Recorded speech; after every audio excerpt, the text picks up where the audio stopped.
আজকে দুপুরবেলা আম্মু কই মাছ ভুনা করেছিল। তো তার জন্য প্রথমে কই মাছগুলোকে কেটে ভালোভাবে ধুয়ে ম্যারিনেট করে ফ্রাই করে নিতে হবে।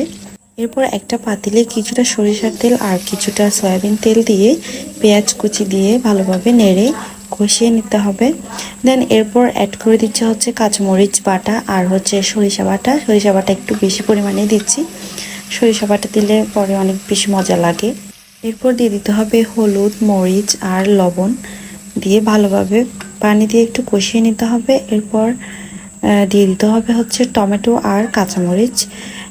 টমেটো কাঁচামরিচকে ভালোভাবে কষিয়ে নিয়ে দেন একে একে মাছগুলো দিয়ে নিব। মাছগুলোকেও ভালোভাবে মশলার সাথে কষিয়ে নিতে হবে। এতে ভিতরে মশলাটাও ঢুকে আর অনেক স্বাদ হয় মাছটা।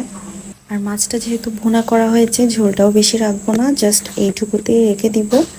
দেন এরপর ধনিয়া পাতা দিলেই আমাদের মাছটা রেডি। আর এটা খেতে অনেক মজা লাগে। তো আমার ভিডিওটা ভালো লেগে থাকলে সবাই লাইক, কমেন্ট এন্ড শেয়ার করতে ভুলবেন না। আল্লাহ হাফেজ।